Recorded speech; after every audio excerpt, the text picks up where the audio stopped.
Bisnis bareng temen zaman SMA itu udah pasti bangkrut. Keren banget ya statementnya. Motivasi bisnis itu tidak ada yang buang uang. Jadi kalau buang uang di awal Bisa dibilang modal, tapi kalau nggak masuk akal itu kebodohan. Welcome to Pikiran Si Boy. Hari ini kita akan ngebahas satu hal yang menurut kita penting lewat Pikiran Si Boy. Masih bareng Michael George. Halo. Oke, hari ini mau dibahas apa, Kak? Oke, sorry habis makan permen kau. Oke, Kita bakal bahas mitos-mitos dalam berbisnis. mitos berbisnis. Video ini bakal jadi video singkat aja mungkin kok. Oke, Sekitar 15-20 menit mungkin. oke. Apa sih mitosnya, Bang? Iya kan kadang berbisnis ada mitos-mitosnya gitu. Oke. Mitos yang pertama kok. Nggak boleh makan di meja. Bukan berbisnis dong kalau gitu. Nah, tapi kan orang buka bisnis juga nggak boleh makan di meja kan? Benar juga. Iya. Boleh kok. Ih, siapa yang bilang? Kok boleh makan di meja? Nggak boleh makan di meja. Abisnya Makan di bangku. piringnya di meja. Piringnya di meja. Nomor 1 kok. Ya. Nggak boleh berdiri di depan pintu. Masya Allah. Lanjutin jokes tadi. Enggak, udah bercanda serius. Bener lagi. Bisnis bareng temen zaman SMA itu udah pasti bangkrut. Keren banget ya statementnya. Coba kau pikirin dulu, bener atau enggak atau kenapa? Secara probabilitas harusnya bener. Secara probabilitas bener. Ya, kenapa? Karena kebanyakan SMA kita itu bukan untuk bisnis, tapi untuk berteman. SMA kita nih Indonesia maksudnya. Bukan, teman SMA kita tuh bukan teman SMA orang kita. bisnis. Tapi kan kalau saya bilang teman SMA kan ada teman bisnis juga. Tapi SMA-nya kita ketika saat SMA kita tuh punya teman, bukan punya partner. Bisnis tuh bukan teman bisnis, tapi partner bisnis. Bukan teman bisnis tapi Bukan. partner bisnis. Betul, karena partner dan teman ini dua hal yang menurut Koko agak ambigu. Oh, oke. Karena kalau di SMA kan kita membiasakan diri sebagai teman, apa-apa nggak teman-teman. enakan, Iya, apa enak. segala macam. Tapi kalau partner ya harus dideklar gitu loh. Gimana cara mainnya? Duit mau gimana? Siapa yang pegang? Nggak boleh diambil. Batasan kapan? Dividen kapan? Ya ada declare-nya. Temen nggak jalan pasti. Partner itu pasangan ya kalau bahasa Indonesia ya? Wah, saya nggak tahu bahasa Indonesia. Oh, pokoknya partner dan teman bisnis itu beda banget. Partner bukan partner dan teman bisnis. Partner dan teman itu secara harfiah beda. Jadi kalau orang yang dasarnya teman mau jadi bisnis biasanya udah repot tuh. Jadi berangkat dari teman pengen jadi partner bisnis itu Susah. ribetnya. Tapi kalau kita ketemu orang lain sebagai orang lain yang rencana jadi partner biasa itu jalan. Oke, berarti dari unknown. Betul. Jadi known, partner. betul. Karena kita udah ada deal-dealan agreement. Ya nggak ada yang nggak enak, orang nggak kenal. Duit ngomong, sepakatan ngomong. Tipu tinggal tipu. Tipu tinggal tipu. Ya makanya kan ada rule of game-nya. Justru yang tipu tinggal tipu tuh ada di teman. Oh, kebanyakan di teman Di justru. teman. ya. Kalau usul nggak ada. Kepercayaan. Ya PT kadang-kadang bikin, kadang-kadang enggak. Iya, benar. Terus bilangnya uang dikelola, uang dipakai. Ya jadi serba salah gitu loh. Itu beneran terjadi ya di kehidupan real kok ya? Umumnya ya, karena kan umumnya yang terjadi dalam sebuah bisnis adalah gagal manajemen, bukan gagal manajemen. Gagal manajemen, karena setiap bisnis apapun yang ditekuni harusnya tumbuh.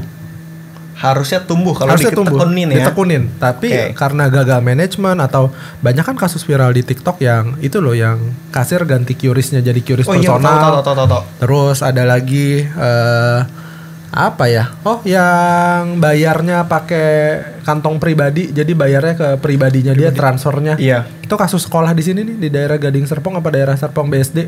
Oh. Jadi bukan transfer ke yayasan, uang pangkalnya transfer ke kepala sekolah, Pak. Pokoknya rekening pribadi lah.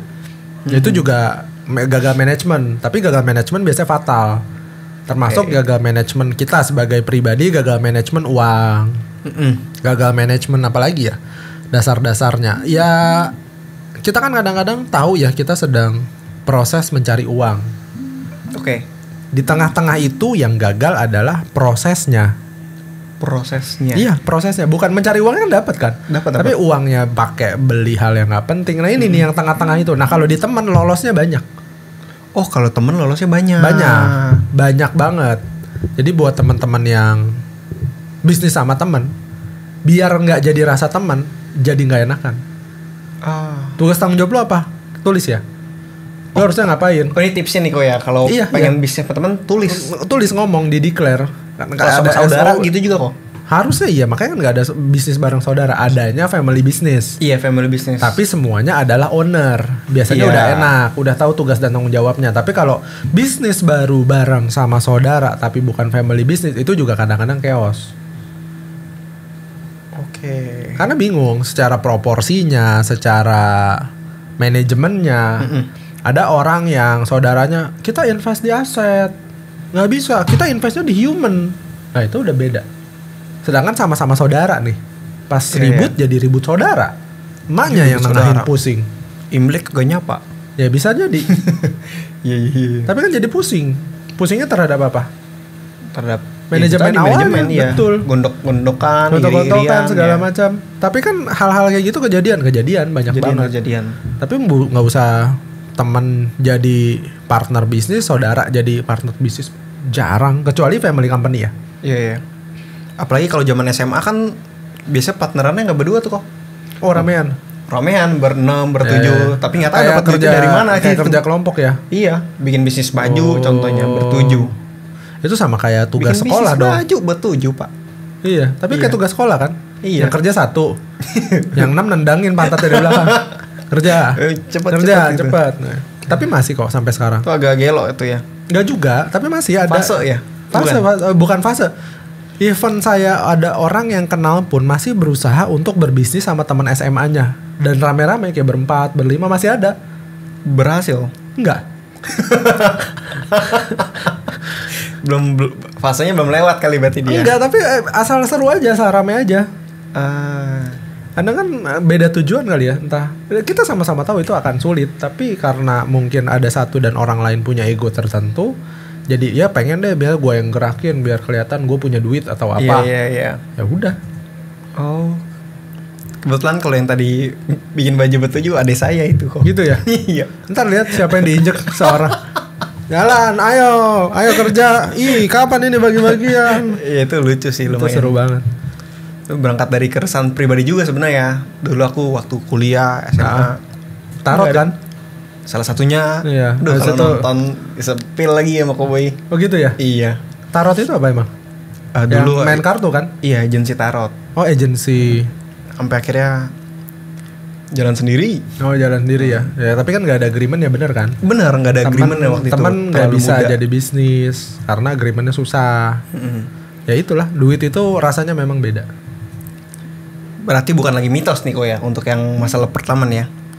Bisnis bareng temen SMA. Kayaknya bukan deh. Bangkrut. Kayaknya bukan deh. Emang udah hatamnya gitu ya. Emang, tapi biasanya kalau yang berhasil mungkin ada. Jadi bisa ngelewatin mitos. Contoh nginjak kuburan pamali. Tapi syuting di kuburan nggak apa-apa. Oke. Nah itu kan gimana tuh ngelawan mitos. Tapi kan ada yang berhasil mitos, juga kan. Ya, tapi ada juga yang berhasil kayak gitu. Ngomongin bisnis enak ya, lancar ngomongin. Ya gampang. Iya gampang. Kebayang kalau kan ngomongin duit gampang aja. Iya. Ngomongin duit jauh lebih gampang. Tapi intinya gitu. Mitos tetap ada, tapi ada yang berhasil. Mungkin yang berhasil tuh tahu mereka sama-sama ngerti cara mainnya. Orang tuanya juga ngajarin hal-hal tersebut. Ya harusnya oke. Tapi kalau buat yang nggak tahu, ya kita kasih tahu. Mendingan jangan. Tumben biasanya coba aja. Gitu. Apa? Kok biasa suruh coba aja.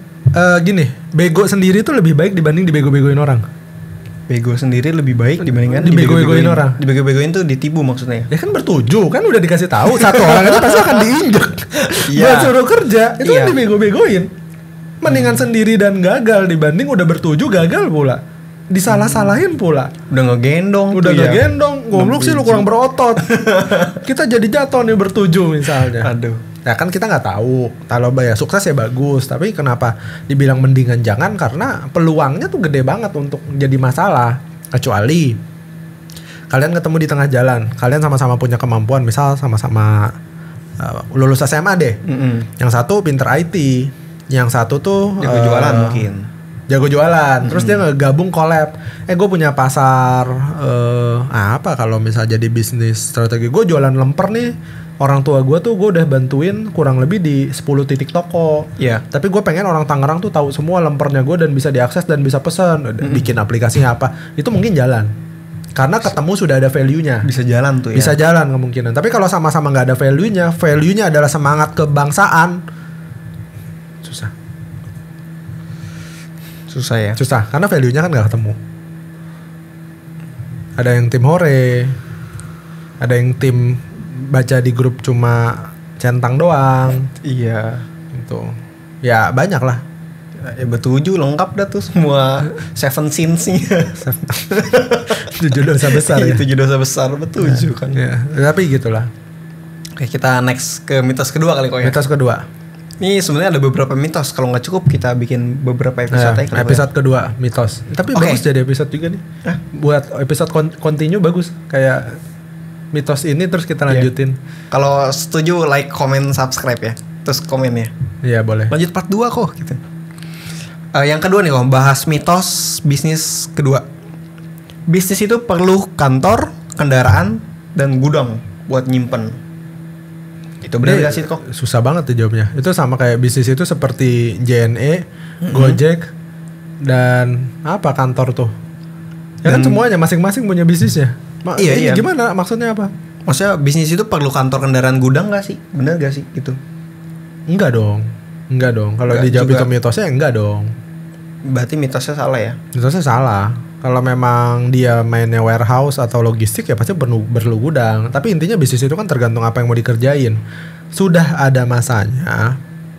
Ketika bisnis itu besar baru ada kebutuhan. Oke, berarti kalau masih merintis mah nggak perlu ini semua gitu ya kok ya? Kalaupun ada nggak apa-apa. Kalaupun ada nggak masalah. Ya karena biasanya requirement kan anak orang yang punya uang ketika requirement semuanya lengkap mungkin dia akan bisa jalan lebih cepat. Oke. Tapi buat yang masih ngerintis terus ya dicoba sih sebenarnya. Tapi kalau versinya saya kayaknya berat deh. Kalau yang ini nih kantor kendaraan gudang ini ya berat. Karena biasanya zamannya dulu saya masih agregator, nggak punya gudang, nggak punya kantor, punya kendaraan doang. Oh. Dan nggak apa-apa juga gitu loh buat teman-teman yang kerja di luar sana ngobrolin bisnis dan masih kerja kan juga ada. Ngobrolin bisnis tapi masih kerja. Iya, jadi side hustle misalnya. Iya. Dia jadi supplier apa, misal orang tuanya supplier mesin genset, tapi dia masih kerja juga di tempat orang tapi sambil jadi marketingnya kalau kosong ya kan ada juga. Tapi kan orang kebanyakan mikirnya yang penting gue harus punya kantor yang bagus dulu nih kok. Nggak apa-apa. Bodohan kan tidak terbatas. Nggak apa-apa ya? Nggak apa-apa. Bodohan kan tidak terbatas, betul. Iya maksudnya kalau contoh cewek, ini paling sering sih dia pengen buka salon. Tapi nggak tahu siapa customer ya, tapi ya bikin aja salon dulu. Itunya benar, berangkat dari situ. Tapi yang harus didiversifikasi atau diturunin adalah profitnya datang dari mana? Iya, ceritanya kan belum tahu nih dia nih. Lah jangan kerja dong. Yang penting dia kayak keren-kerenan aja gitu punya ya salon. Kalau itu kan motivasinya berarti bukan bisnis dong, bukan metodologi bisnis. Keren ya dia. Iya, motivasinya keren dong. Berarti kita nggak bisa ikut campurin dalam obrolan sekarang. Kalau obrolan sekarang kecuali motivasi dia nyari duit, bisnis itu kan nyari duit. Tapi bedanya tidak kerja sama orang lain makanya dianggap bisnis. Ya contohnya dia jadi tukang potong rambut panggilan. Oke. 300.000, 500.000 kan tukang potong rambut panggilan estimasi segitu. Iya kurang lebih segitu emang. Sehari, sebulan penuh, 2 bulan full overload segala macam, bikin salon khusus orang-orang itu dilayani namanya kayak bukan canal art ya, kayak tato, alis tato. Iya. Itu kan ada yang ownernya turun harganya tato beda. Ya? Bukan. Tato alis. Buat cewek ali tato bukan ya? Bukan. Tato alis tuh ada yang ownernya beda harganya, ada yang anak buahnya beda harganya. Tapi karena overload jadi dia bisa segitunya bikin tato alis dengan harga yang sedemikian rupa, punya offline store juga bagus segala macam. Tapi di luar dari itu semua ya motivasi bisnis itu tidak ada yang buang uang. Jadi kalau buang uang di awal bisa dibilang modal, tapi kalau nggak masuk akal itu kebodohan. Tadi statement kau apa? Ketika orang punya bisnis itu motivasinya nggak ada yang buang uang. Modal itu bukan ngebuang duit. Investasi, aset. Harapannya balik modal. Betul, gitu, tapi kan kalau misalnya langsung disiapin, harus ada transport, logistik, harus ada gudang, ada kantor. Mana yang dibutuhin atau core-nya apa? Sedangkan JNE aja lebih banyak transport apa lebih banyak kantor JNE? Kantor ya? Transport. Oh transport. Kan JNE, kargo, pengiriman. Kan dia nerima barang kok, enggak ya? Lah kan kantor itu kan head office. Oh, head office. Iya kan office kan. Office itu kan yang Ya kirain cabang-cabang. kantor itu JNE aja paling gede Jakarta head office-nya. Iya. Tomang. Kalau di Tangerang Cimone paling, dan itu udah gede banget padahal cuma segitu. Karena bisnisnya logistik. Dan kalau misalnya semuanya jadi serba gede kan jadi nggak masuk akal. Benar. Jadinya bukan bisnis lagi, itu jadinya ego. Banyak nggak orang yang bisnis mulai dari ego? Banyak. Banyak. lumayan. Dan apa berhasil atau enggak? Ya belum tentu. Jangan-jangan memang bukan bidang dia, seperti kalau kita bahas tanda kutip Deddy Corbuzier gagal bikin punya restoran atau punya bar. Bukan karena dia bodoh. Karena emang dia gagal aja, bukan itu faknya gitu loh. Bukan kemampuannya, Bukan kemampuannya di situ. Tapi apakah dia tidak memulai bisnis? Dia memulai. Gitu. Sebenarnya ini masuk ke pertanyaan ketiga sih. Kalau bisnis itu mahal ya, mulainya perlu modal. Bisnis itu mahal ya. Yang mahal tuh pengalamannya. Ya mahal pengalaman Pengalaman di bisnis itu kok. Iya. Even kalian gak punya modal pun, kalian bisnis dan bisa jualan, bisa-bisa nggak dibayar. Hah, gimana? Anggaplah modal nggak usah, nggak penting.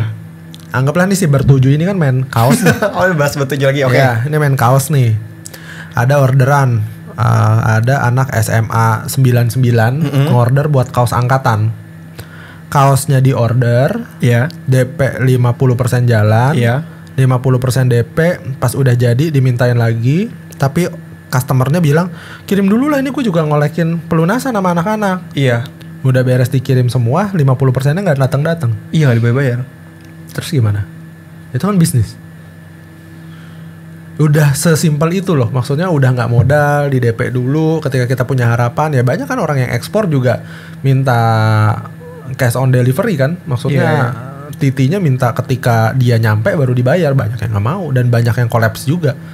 Banyak pengrajin Jepara yang udah siapin sebuah mebel atau sebuah kayu berbentuk sedemikian rupa, orderan pertama bagus, orderan kedua bagus, orderan ketiga kan udah nyetok nih, udah disiapin sama dia, mintanya titinya cash, nyampe baru dibayar. Nggak mau dong. Udah jadi busuk tuh barang. Ada 2 kontainer katanya. Karena kan secara bisnis mereka siapin buffer dong. Orderan pertama ada untung, siapin buffernya. Iya. Orderan kedua ada untung, siapin buffernya. Buffer ketemu buffer, disiapin untuk orderan ketiga. Orderan ketiganya minta cash, jadi basi. Kalau begitu gimana tuh ya? Gak bisa dialih. Ya kan yang mahal pengalamannya. Itu yang maksudnya. Apakah jadi bisnisnya salah? Ya pengalamannya yang jadi berarti, oh jangan-jangan tanpa orangnya ngorder, lebih baik kita made by order ya. Capeknya memang kelihatan tapi lebih jelas. Ya, itu kan pengalaman ya. Lebih secure. Tapi di posisi itu apakah orangnya ini salah? Kan yang udah dibilangin, yang salah adalah yang diem. Orang bergerak tuh gak pernah salah. It's okay gitu loh. It's okay ya berarti ya. Ada lagi gak mitos lanjutan? Ada. Apa? Tapi ini saya udah 16 menit kok. Udah 15 menit. Kita lanjut part 2 aja kali ya. Kita lanjut part 2 aja kali ya. Gak ada ini ya, gak ada swab test tadi ya. Kagak ada. Iya, ada. Takutnya soalnya pertanyaannya udah seru kan. Iya, mitos dalam bisnis. Menarik sih, menarik. Tapi intinya mitos itu boleh dilewatin, boleh enggak. Iya. Terus kata orang, kalau misalnya kita, kan ada mitos nih, mitos biasa ya. Oke. Kalau kita makan di atas meja, banyak utang. Makan di atas meja, kita duduk di meja. Iya, kan pernah nggak kamu? Oh iya, jangan bener, makan di atas meja. Jangan makan di atas meja. Nah, banyak itu utangnya lu. Ah? Iya, banyak utang. Iya betul. Kenapa betul. Tuh? Jangan-jangan kepala, jangan-jangan apa namanya, orang-orang yang berusaha dan sebagai pengusaha. Iya. Itu dulunya bandel banget. Karena kan ketika kita usaha kadang-kadang kita berhutang. Iya. Jangan-jangan orang yang duduk di meja malah sukses. Bisa jadi. Karena kan equity, kan hutang di dalam pembukuan di Indonesia itu tuh aset. Hutang tuh masuk aset yang harus di dibayar Indonesia di Indonesia. Kan kalau luar negeri mah debt ya. Debt. Kalau di Indonesia jadi bagian dari aset. Oh berarti kalau Robert Kiyosaki bilang hutang nggak kena pajak, benar? Wah, bisa jadi benar. Kalau di sini mungkin iya. Karena hutang tuh nggak jadi kena pajak. Di sini hutang kena pajak enggaknya? Nggak tahu, saya nggak tahu. Nanti saya ngerti itu. Bakal aku cari lebih lanjut lah ya. Oke lah. Itu aja. Oke, menarik lah. Udah lah. Kita ketemu part 2 deh ya, biar ngomongin mitos di apa? Mitos di dalam berbisnis part 2. Oke deh.